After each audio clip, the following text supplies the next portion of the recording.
You must be hearing this talk of AGI, ASI, artificial general intelligence, artificial super intelligence. There's now this incredible race for which company can get there first. There's billions of dollars being thrown into the build-up of AI factories, and there are people racing to get there first. The big question is, once we get there first, then what, right? So people are even calling this moment the singularity, where we will have an AI super intelligence, which would be the biggest brain of all, who we can go to with all our problems, who will have infinite knowledge, who will know everything beyond human. And also, one other thing with regard to AI, right? AI compresses years of expertise into a prompt. And if you know the right prompt, you can get answer just like that. So what exactly makes a smart person smart anymore? Is that how to ask right prompts, or is there anything else? Context is for kings. That is something we need to realize, right? Because we human beings, our mind is made up in such a way that we can grab context, right? I'm in a situation. What is the context? This is a situation. These are the people. These are the ideas. This is the problem. How do I get all these things in my mind? Now, let me sort this. Let me get the context first. Context is not, it's not background information, right? It's a web of assumptions, cultural norms, history, political dynamics, everything, right?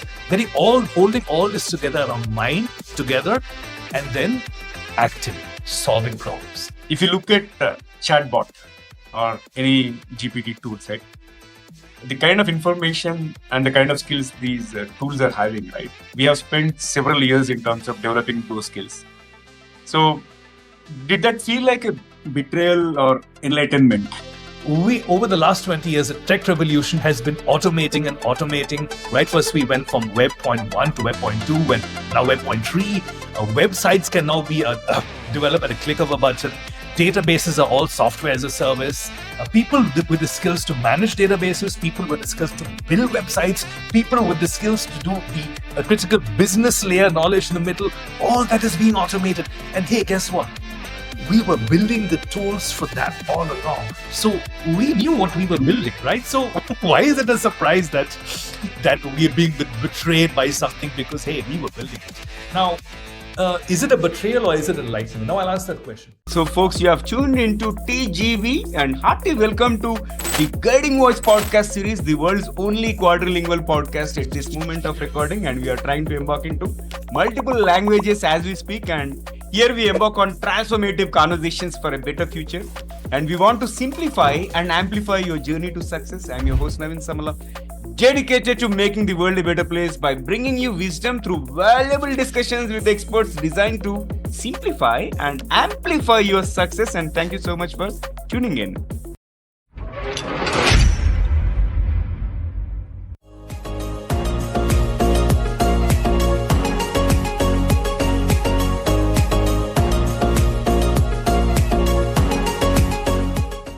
So folks, welcome back to the Guiding Voice podcast series. And today we are joined by Mario Rozario, who is a strategic thinker and AI futurist who challenges the myth that human intelligence is becoming obsolete. And through his work, he argues that as artificial intelligence automates routine thinking, humans are being liberated to operate at a higher level, one focused on asking the right questions and solving problems that matter, not just processing information faster. So, Mario, hearty welcome to the Guiding Voice podcast series. How are you doing today? I'm doing great. Really looking forward to this conversation, Naveen. All right. So, first of all, I would like to thank Ajit Dembla for connecting both of us. And thank you, Ajit. And Mario, you have been doing a lot of interesting work with regard to researching into artificial intelligence and how it is going to impact humans, so on and so forth.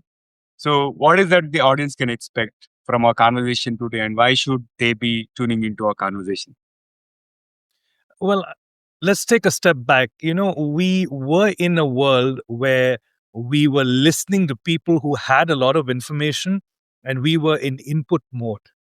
Now, this is a world where we have a lot of information at our fingertips. We don't need people to tell us how the world is going. We can literally find things out on our own. So we're going from a world where things were told to us to a world where we now are in charge of our own discovery, our own future, and we have more control today than than we've ever had in our past.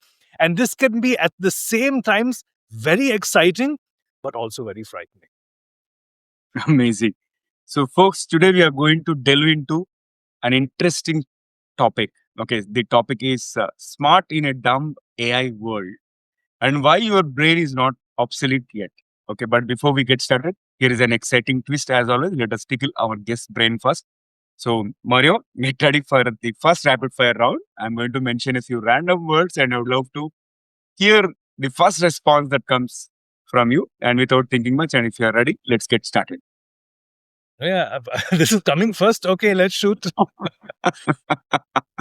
Okay, curiosity, Space. invention, Airbus 380. future, Space travel. universe, Empty space. leadership, Elon Musk. success. What's his name? Nicholas Thompson. Mm. And then AI, artificial intelligence, Andrew Ng. life, Big city. aliens. UFO. Okay, here comes the last one, career. Technology. Amazing. I loved all your responses and thank you so much for participating in rapid fire round number one. There is one more rapid fire round toward the end of the episode and let's get started with the mainstream questions. So, Mario, first of all, talk to us about who is your guiding voice. Oh, okay. You know, I actually don't think you want to know the answer to this. Let me give you a hint. My guiding voice, here's a hint. My guiding voice is not human, Mhm. right? So, like most people in today's world, my guiding voice is this tool called Claude. Surprisingly, 7, 8 years ago, I used to talk to a lot of people and get their insights. But today, I use a tool called Claude. I'm sure everybody has got their own favorite tool. I use it to research topic. Sometimes I just use it to just dump half my brain on it. This is what I think. That is what I think. What do you think? And the answers which come back, you sometimes mind-boggling.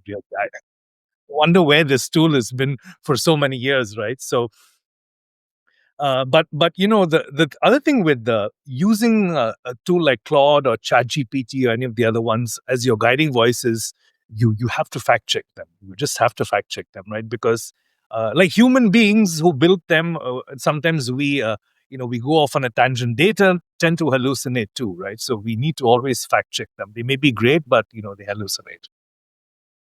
Super. Yeah, that's an interesting perspective. And I think for the first time, I came across this kind of response in my entire 5.5 years of podcasting.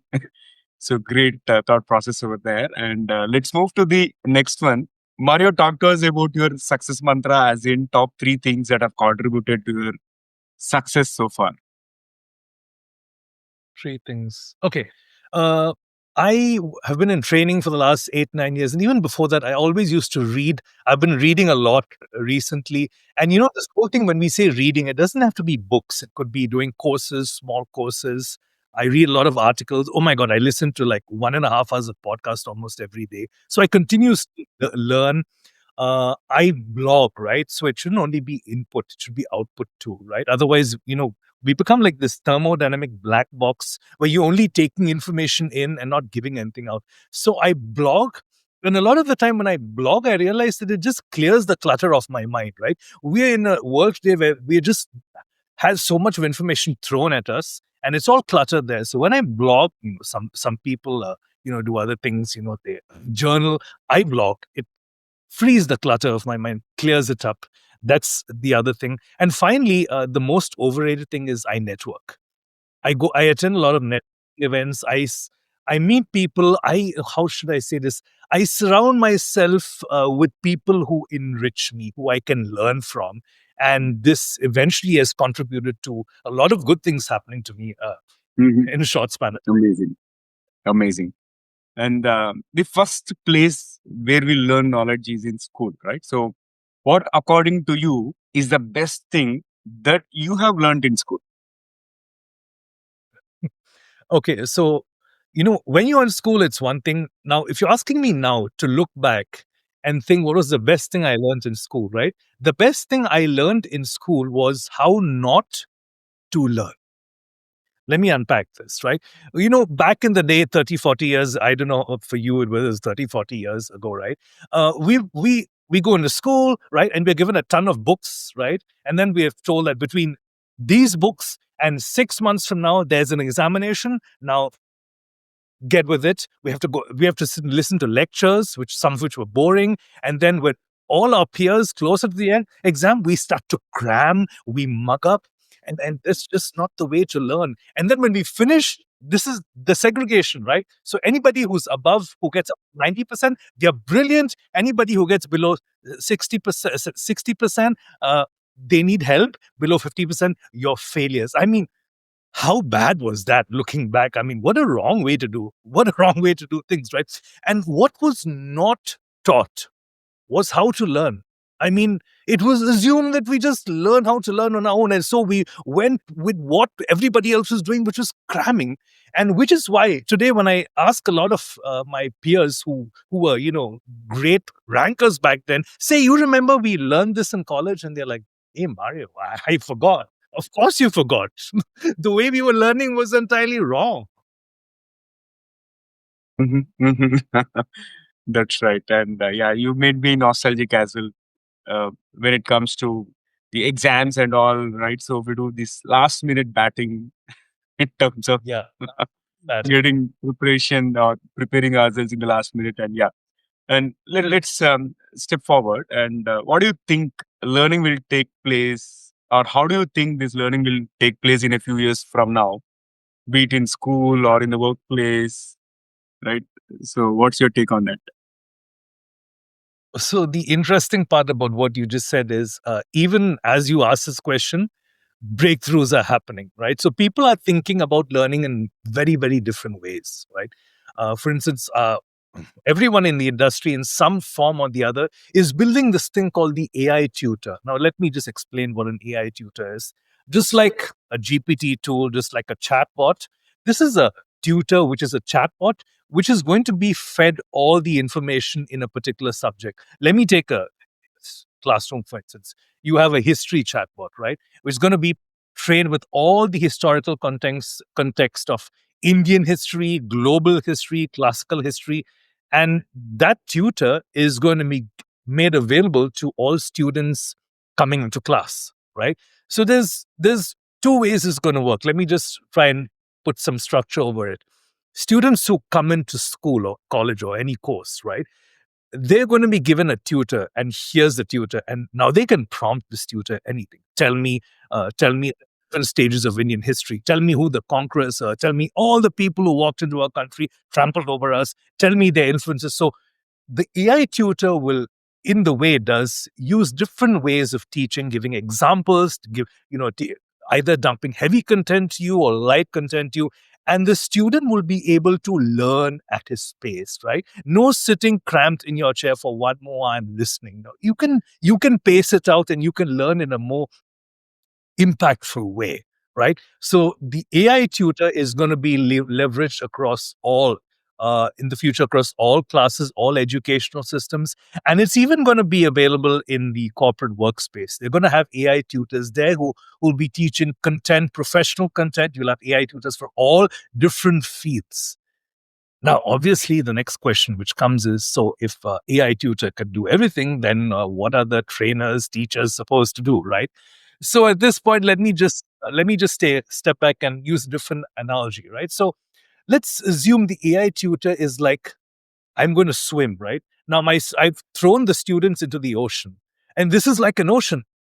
So much information from there, right? There's all different fish swimming in, right? So I, as a tutor, I'm going to have to throw my fishing hook in and pull him out and say, "You're swimming freestyle, which is great. Can you do the butterfly stroke? Do you know how to do a backstroke? No, right?" So while they have the ocean to learn from, the learning methodology, tracking what they learn, whether they're actually building competencies, that is something which will still need to be controlled or monitored by the teacher or somebody who's supervising the entire process, right? What are our learning outcomes from this, right? So, okay, fine. I've given you an AI tutor for 6 months. Now, at the end of this, how am I supposed to measure what you learned? Because there's the ocean there, right? So, defining what boundaries are and how to test these individuals is going to be key. Again, the previous ways of testing, which are multiple choice questions, fill in the blanks, we know people can find a way around that. So the creative way to do it is where the teacher come and the facilitator comes in, right? For instance, getting students into a class. Now, let's say I gave them a history. I'll give you a history assignment, right? Let's discuss uh, the role of British in India. Very controversial topic. Was it good or was it bad? Right now, I tell folks, here's your AI tutor. Go learn all you want. Come to a classroom. Come to a virtual forum, and now let's discuss this. Now, students will have to go and align what they've learned with to what other people are bringing in. Now, here's the key. So here's where the actual learning happens, right? So students will learn critical thinking. They learn how to respect other people's opinion. They learn how to formulate their ideas and win arguments. And the facilitator, me, will be ensuring that I keep the peace, I mediate the discussion, and I give them this kind of education the AI tutor will not give them, right? Learning how to collaborate with others, respecting each other's space, accepting ideas. In today's world, that's so important, accepting other people's inputs, even if they contradict with mine, right? So this is where teachers will play a role going forward, and AI will come in much before that. Like I said, this is still a breaking discussion. It's still happening. Technology is being made now in the workplace, right? In the workplace, you'll have the same thing, but the end would and you see a lot of it happening now. There are hackathons. Now, what are hackathons? They're the same thing. People building stuff on their own, right? After all the knowledge they've learned, they're building stuff on their own. So this is how learning will take place. It's already happening now, but it's going to be a norm in a few years from now. So I'm curious to see how the future is going to unfold. And with that, let's move to the next one. I've read a lot of your articles, and you say we are free to operate at a higher level when AI does the thinking. But be honest here, like, doesn't it feel like displacement but not liberation? So it is actually a mix of both, right? Uh, you are displaced at the same time. It is liberating. So, you know, we may need to ask ourselves the questions. When the tech revolution hit, the blue collar workers 20 years ago, with this whole automation thing, everybody said, "Oh, this is good automation. We are freeing up people." Blue collar workers, when they said, "Oh yeah, yeah, no," they were doing wasteful work. And now, when it's hitting the white collar work, we are standing up and screaming and saying, "Hey, hey, what about us?" We always knew this was coming, right? So, a good question to ask oneself is the work I'm doing, right, challenging? Is it creative? Am I exercising judgment with what in the task I am?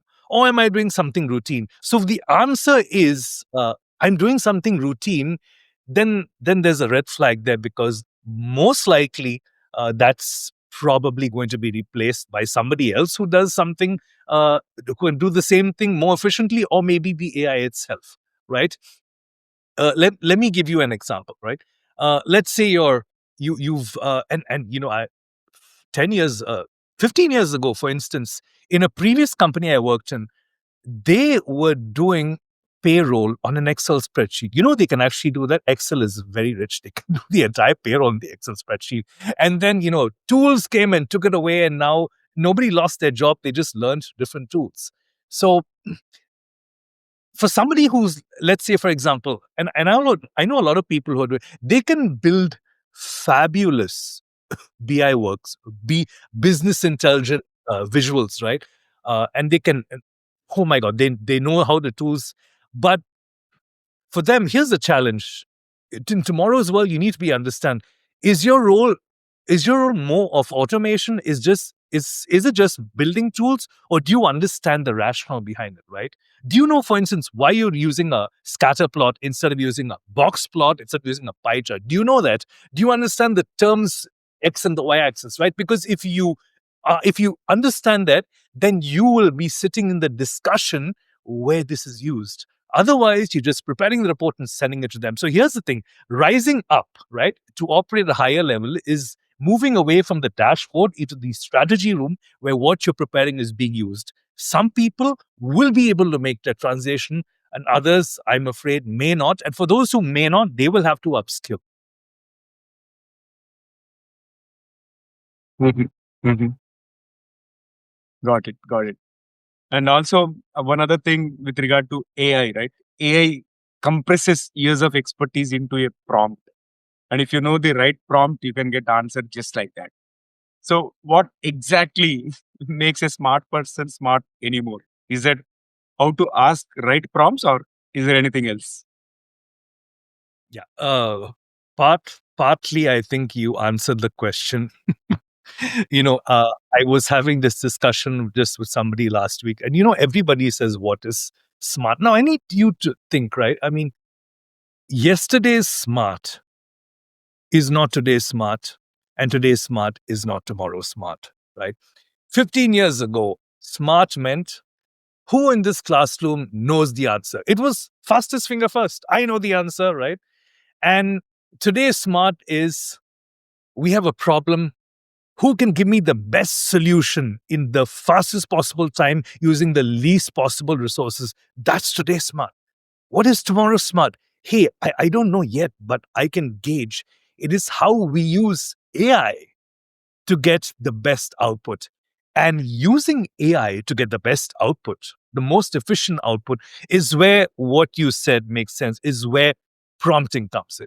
Now, prompting is, yeah, and people have said prompting is the tool of the next century. Is the prompt engineer is the hottest job today. People have said tomorrow it may be something else, right?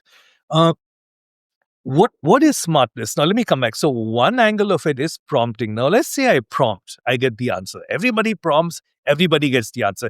Everybody's got different answers. So then what makes you smart, right? So I'm going to come back to what is being human again, and I'm going to use a line from a very famous science fiction of mine. It may not be surprising. Most of my, answers were all science fiction based. So a famous science fiction. I used to watch Star Trek. One of the lines from there, you know, context is for kings. That is something we need to realize, right? Because we human beings, our mind is made up in such a way that we can grab context, right? I'm in a situation. What is the context? This is a situation. These are the people. These are the ideas. This is the problem. How do I get all these things in my mind? Now, let me sort through this. Let me help. Let me get the context first. Context is not, it's not background information, right? It's a web of assumptions, cultural norms, history, political dynamics, everything, right? Holding all this together in our mind together, and then acting, solving problems.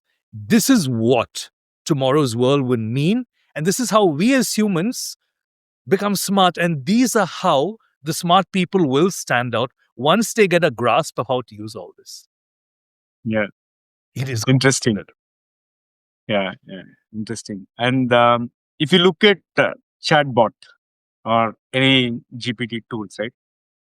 The kind of information and the kind of skills these tools are having, right? We have spent several years in terms of developing those skills. So, did that feel like a betrayal or enlightenment? Hmm. That's a very interesting question. Is it a betrayal? So, at some point of time, we've all faced this, right? I mean, you can look at today's world and see it happening. I mean, students in class 9, class 10 are learning Python, a language called Python, right? I learned that I didn't even learn it in when I was doing my master's degree, right? I learned it in the industry.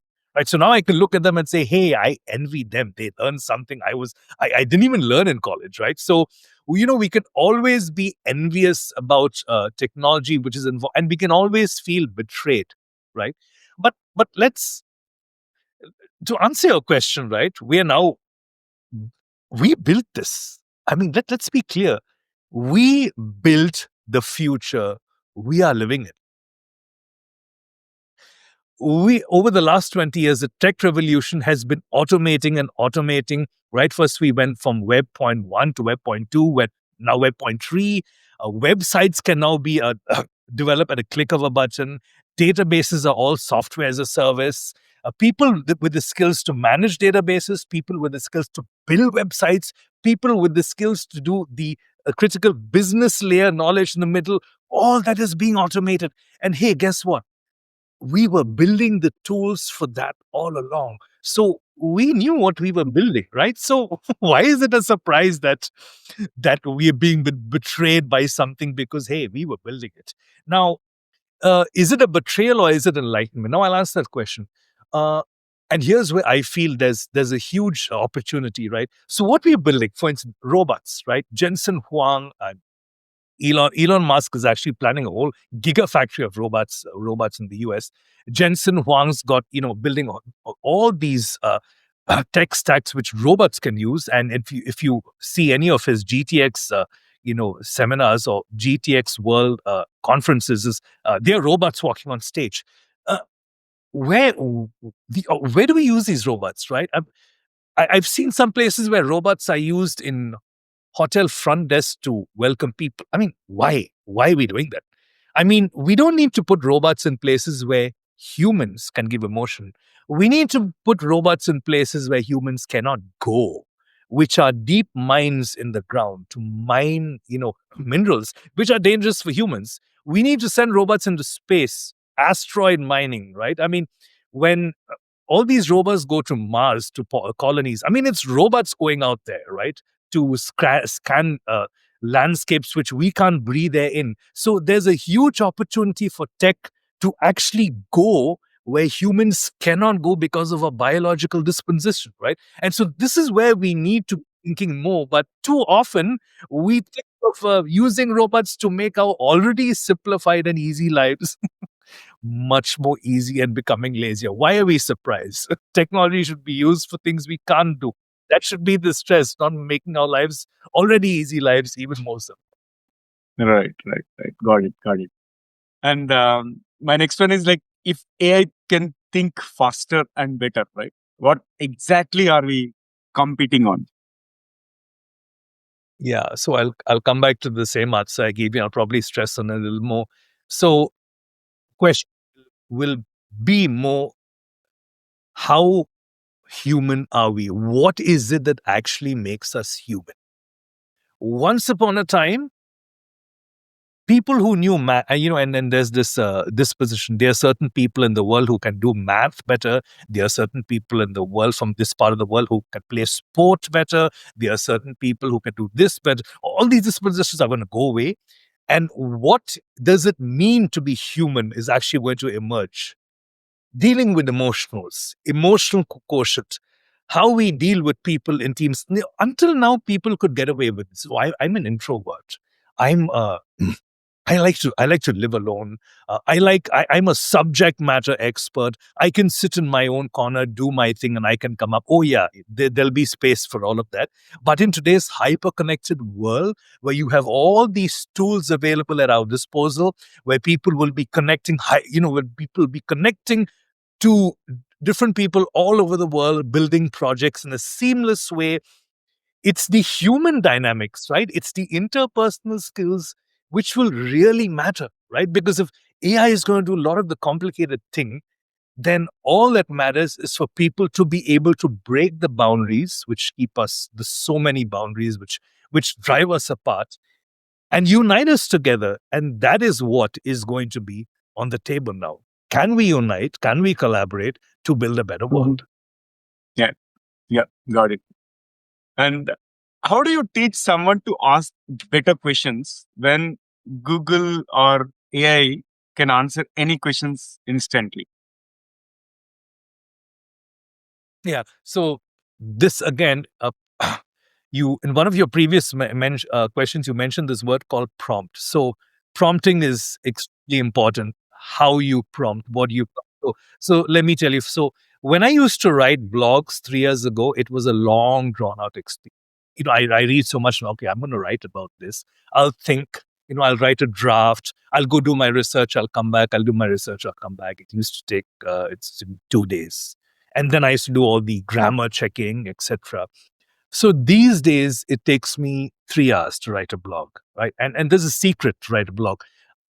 I consume a lot of information as it is, and I write a prompt, right? I write a prompt to AI. Now, the prompt I write is not a one-line prompt. It is not a two-line prompt. It is a series of prompts. For instance, I think that NVIDIA is controlling the chip market and there are no other competitors.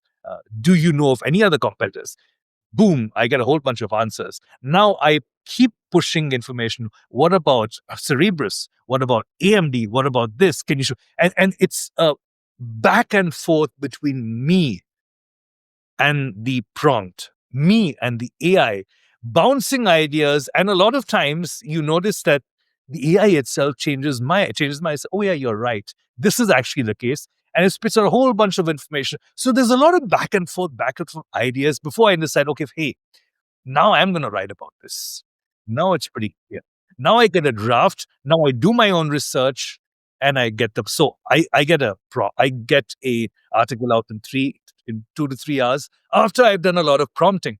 And the key is how to prompt, because a lot of times we are cluttered and we need somebody to run our ideas off. And there is, for me at least, that's Claude sitting there in the right place, who now knows me and how I think, and is able to meet me halfway and help me ask better questions. So yes, asking better questions is clearly. So here are a few caveats. You need to know. You need to get specific. Sometimes you need to be very specific with what you're looking for. Is this tool better than that tool? Is this company better than that company? Give me the details. AI is really good in giving you the details. You need to fact check, though, right? Instead of the hours you save Googling to find details, AI is good. And sometimes you need to ask AI for options. Give me this in 500 words, in 3 paragraphs, right? You need to give constraints, otherwise AI will go on for eternity. And you also need to know the level of abstractions. Uh, Too many times, I don't know about you, but when I was growing up, right, I asking the why question was a bad thing. I mean, and Simon Sinek said it so well, right? I mean, it starts with why, and we've been told not to ask for the why. In fact, when I was growing up, I knew people who were punished for asking why. In today's world, that isn't the scenario anymore. So we should always ask why before we ask how, right? And a lot of people still forget it. The why is the most. Yeah. So one thing is probably somebody might have asked one wrong why question that might have led to the circumstance wherein okay they were asked not to ask those questions and all. But yeah, this is an interesting thing because in even in my workshops also I tell people the same thing. Like humans have the ability, like natural ability, to for being curious and asking those why questions. Because for that matter, 5 Whys is an excellent tool for solving problems, right? So to find out the root cause and all. So you reminded me of that. Just to add, there was a time where, in school, if somebody asked why, they got a hit on their hand. And you know what that did psychologically to the rest of the students in class? Oh, we should not ask why. Let's Yeah, not ask, true. right? And that whole effect, all right, what damage it did, right? It's terrible. Absolutely. Yeah, you're right.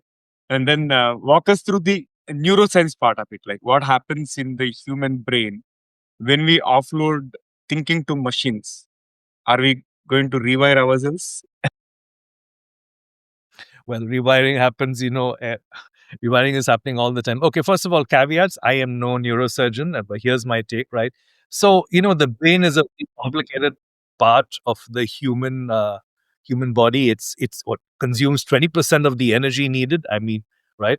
And it is a whole bunch of neural networks in our mind, and we've been successfully able to replicate this in tech, and which is why we're getting, CNNs, and we're getting ANNs, and we're getting all these transformer networks which can produce things which are very similar to what we think. It's because we kind of figure that out, right? So our brain is a huge neural network, and I want to focus more about short-term memory and versus long-term memory. Now, there's somebody who gives a very good course on Coursera. I recommend you go take it. A lady by the name of Barbara Oakley. She has a course called Learning How to Learn. I did the course 10 years ago, and it changed the way I learn things. It's really important. We really need to learn how to learn, right?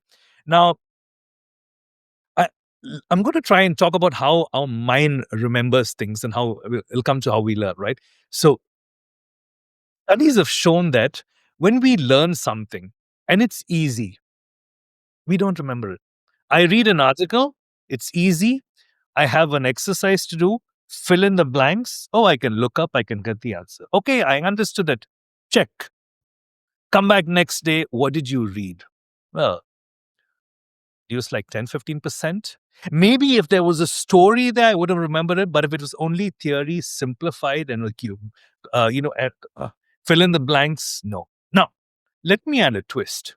If I gave you a composition to read and I asked you, write a summary of that in 100 words, and that was 500 words. Now, if I said, write this, and if you cannot use AI to do that, believe me, AI does it in like 30 seconds, right? And if I asked you to do that, right now, what would you have done? You would have gone through that paragraph and, okay, now which are important points? Is this an important point? No.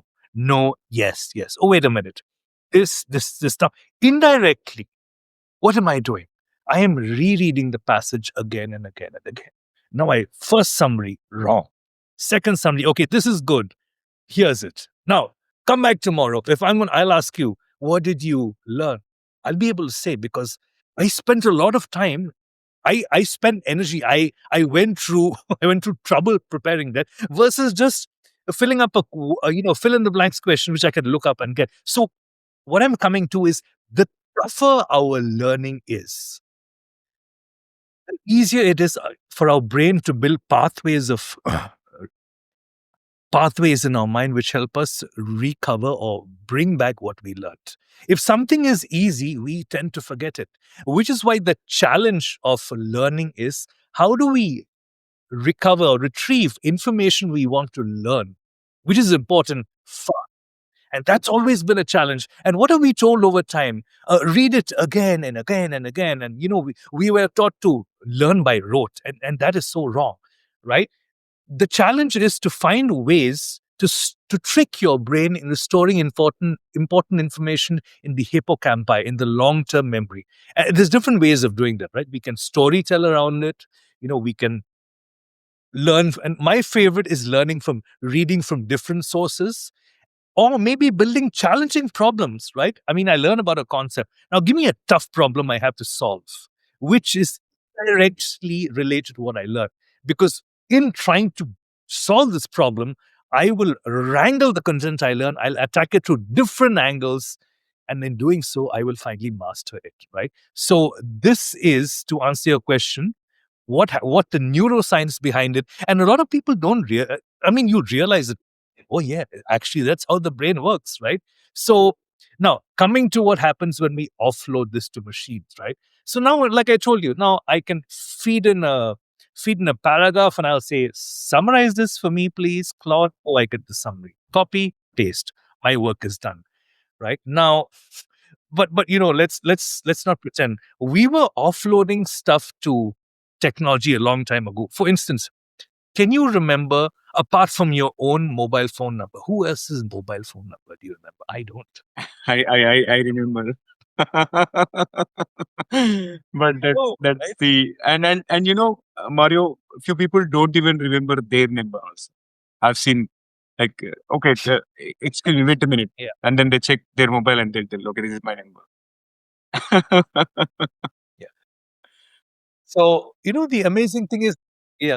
we're going into a generation, and the fear is, right, the fear is the generation which is coming is getting things so easy, right? Because if this tough work is being done by AI, and their knowledge is going to be very brittle, right? So what is going to be their strength? And again, so we come back, right? So come back to the question which was going to be asked is, if all the knowledge you need is available at your fingertips, even the deep knowledge, then what is being human, right? How do you exercise control over an AI who has all this knowledge? And how do we use our human faculties to rise above what we've created and still dominate it? That is the big challenge. Right, right. Got it. And also you mentioned knowing what problems are worth solving, right? So how do humans determine that when AI can simulate human judgment? Yeah. So AI can simulate human judgment. In fact, let's be very honest, AI is already doing that. So AI is approaching human, right? You must be hearing this talk of AGI, ASI, artificial general intelligence, artificial super intelligence.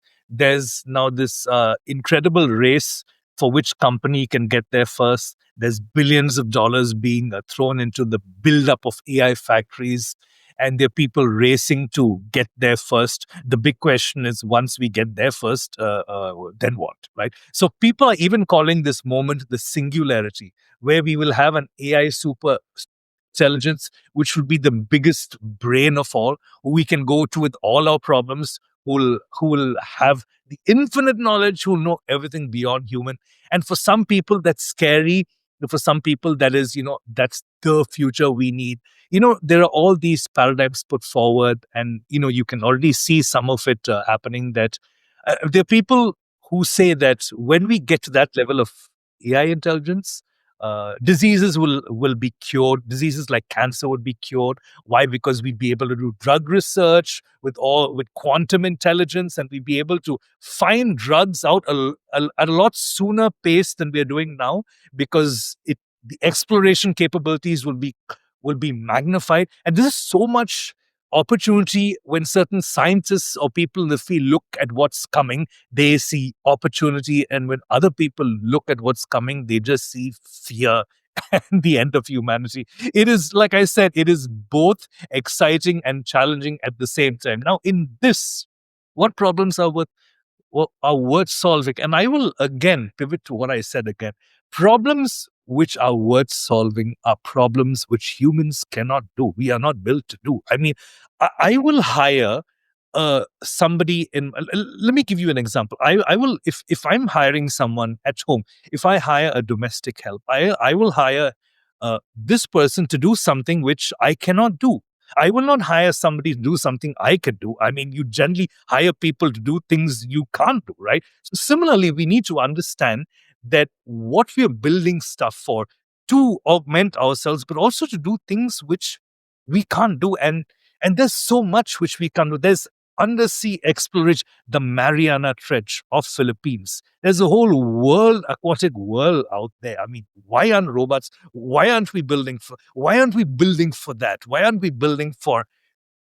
And here's where I credit Elon Musk. The guy thinks way beyond our system. We've reached that level, at least this generation, where we can think beyond our planet, and we have the tech which can push that. And that, I feel, are problems worth solving. And it's just a matter of time, I guess, before people start going there. Right, right, right. And Mario, I have an interesting question. Like 5 years from now, right? What will staying smart actually mean?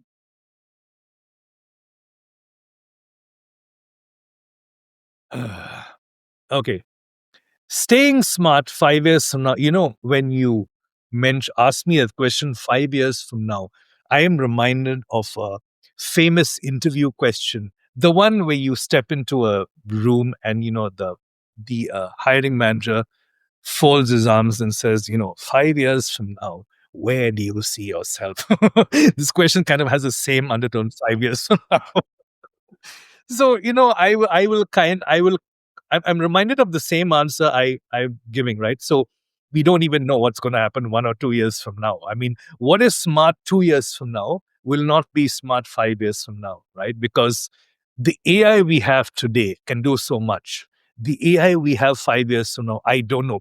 Some people are saying AGI is coming in 2 years. Some people saying it's 10 years out, right? Now, how much of intelligence and when it becomes available to us is an important question, because that opens up the opportunities as to what I'm able to do and what I'm still dependent on on AI to do, right? So staying smart means a few things. Number one, learning how to ask the important questions, because that is something as long as AI is around, that's a skill you really need to have. Learning how to prompt, learning how to poke, learning how to get the answers you want, or maybe answers which challenge you out of the AI is going to be key. Now, secondly, nothing substitutes for your own research, right? We need to keep our ears to the ground. And this does not mean prompting ourselves to infinity. It means understanding the world we live in, networking, what's going on. How are people taking the challenges in? How are the ones near and dear to me? How are my friends coping with life, right? The human aspect of what is happening around us is extremely important. In all the high tech which is buzzing around us, we should not learn the art, the knack of what being human is, and staying in touch using our feelings to the people around us, right? So that these are the two things which still have to be part of staying smart, because it is not only how to get the best out of AI, it is how we're able to mix, collaborate, and get the best out of people who live with us. Right. That is clear. And Mario, this has been an incredible conversation full of insights around artificial intelligence and how can we still be smarter. And it's time for us to add some more spice and some more excitement to the episode, which means it brings us to the second rapid fire round. And if you're ready, let's get the ball rolling. Another rapid fire round. Okay, let's have it. Let's. All right. So you'll get more than one word actually. So this time. And so my first bullet is like if you could have one gigantic billboard anywhere with anything on it, right? What would it say? Okay, yeah, this is a good one. Robots needed in deep space. And can you describe yourself in just one word? Passionate. And complete this sentence. The smartest person in the room is now the one who dash. The one who swims against the tide. Swims against the tide. Wow. And what is one skill you learned that AI will never compress into a token? Resilience. Mhm. And if IQ tests become useless, what becomes the new currency of intelligence? Okay, first of all, IQ tests were always useless. let's get that on the table. Cool. I know what they were meant to measure. Yeah, here, measuring the outcome is a new currency, right? What's the outcome? Learning something, what's the outcome? That's how it was always meant to be. Yeah. Yeah, got it. And your definition of higher level thinking, like give me a real world example right now. Okay, it's how I use AI, for instance. I want to write a new piece. I want to write a new op-ed, right? I bounce ideas off AI. I take the ideas, I run them past Google, I get it, I ask AI to give me a draft, I look at it, I copy that, I put to another tool, I check for grammar, I check for plagiarization, I add my own spice, add my own juice, and boom, I get it out. It's now in under 2 hours. It used to be days, right? So this is higher level thinking. I've got AI to do all the research, the searching work. I'm using tools, and here's the you ask me what I've written about. I'll still be able to talk about it because I still own it. Right, right. Interesting. And the complete this sentence as well. Like the problem isn't that AI is smarter. The problem is that we dash. The problem is that we feel intimidated by AI. Okay. And then here comes the last one for the second rapid fire round. What is one electronic gadget or a fantasy gadget that you'd like to see or invent yourself? Hmm. This has been a long term project. Okay. How should I phrase this? Personal, universal language translator. Personal universal transit. Yeah. Good one. And after that amazing second rapid fire, let's flip back to the mainstream. So, Mario, what is one thing listeners or the audience should stop doing today if they want to stay relevant? Okay. There are a few barriers I want to break. And I've said this before, not a lot of people like it, but it's true. In today's world, experience is by and large overrated. Let's not count on that anymore.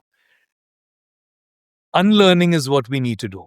And I don't say relearn, I say unlearn, because when you unlearn, you have to take off some of the stuff you have in your mind. You have to put something new. Some stuff will remain, but a lot of stuff needs to be unlearned. And when you learn, you have to question everything you learn. And that questioning and practicing and cross questioning, working with tough problems, this is what will segment. This is what will iron in your mind, create these new neural pathways. This is how you respond today to today's world and remain relevant. Uh, I have got 25 years of work experience, and I know that a lot of that is not relevant anymore. I mean, what I did in my first 10 years, code I wrote, not relevant today. I mean, we have to move beyond that. We are living in a new world. We have to adapt to it. We have to unlearn. There's a lot of stuff coming in. Our brains, you may be alarmed, are actually what our experience has prepared us is actually for this point, because the maturity of our brain, people who are advanced in years, this is the world we've always wanted, and now we have it. So we shouldn't be backing off when the greatest opportunity is ahead of us. In fact, we should be diving right in. That's what one needs to do this. I love it. Simply love it. And Mario, this conversation is one of the finest conversations I've had on the platform, and especially on the technology and how to outbeat this and outpace the technology. So I thoroughly enjoyed talking to you. And how is your experience being hosted on the Guiding Voice podcast? Oh, this is a great this is a great podcast. I mean, you asking all the right questions, and I I was challenged quite a bit with those. I mean, a lot of those the questions you asked, I had to go in and yeah, the questions you were asking was so deep and so relevant in today's world. So I'm glad I got a chance to answer them. Yeah. Thank you once again for being part of the Guiding Voice, and looking forward to hosting you again in future. And I wish you all the best in everything that you do, Mario. Thank you so much, Naveen. It is my pleasure being a guest on your podcast. Yeah. Most welcome. And thank you, Ajit Demla, once again for connecting us with Mario. And friends, that was our episode with Mario Rozario. And before we get into the fun trivia section, we have a quick request. If you have enjoyed the conversation and found it useful, request you to share with at least 3 of your friends or colleagues or family members who would also like TGV. So spread the knowledge and help others grow just like you.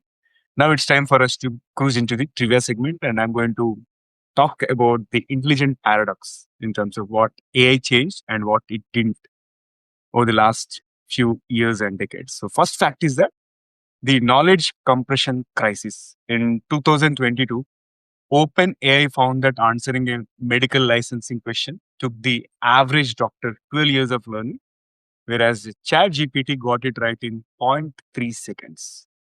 But here is the shocking part. Doctors using ChatGPT without critical thinking actually scored lower than doctors without it.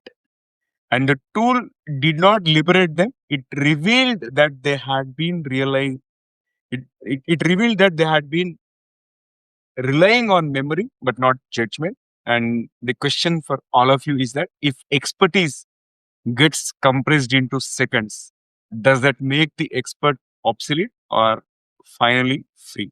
Let me know your response. If you're watching this on YouTube, you can comment there, or if you found the episode on social media, you can comment there as well. The second fact is that the IQ test extension.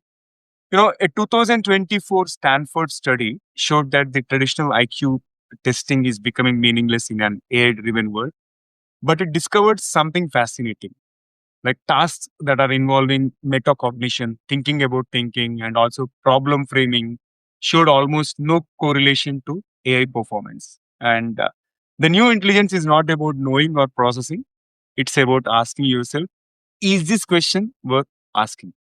And third fact is that the wisdom gap. While artificial intelligence can simulate knowledge, expertise, and even creativity, there is one thing zero AIs can do. First thing, like take the responsibility for a decision, and when AI recommends something and it fails, it cannot apologize or feel guilt or learn, whereas humans can do that. That single gap, right? The accountability might be the last unfillable moat between humans as well as machines. And folks, we spend centuries teaching people to be walking encyclopedias. Now machines are better encyclopedias. And the beautiful terror, we are finally free to becoming something else, like wise, curious, responsible beings who ask the right questions. But the question is, will we take that opportunity, or will we spend the next decade teaching AIs how to ask questions while we forget? Let me know your thoughts. And that's it for today. Folks, thank you so much for tuning in and also for being part of our awesome TGV family. So until next time, take care, stay inspired, and remember, the best is yet to come. Goodbye for now. See you all in the next episode with another amazing guest. Take care. Love you all. Bye bye.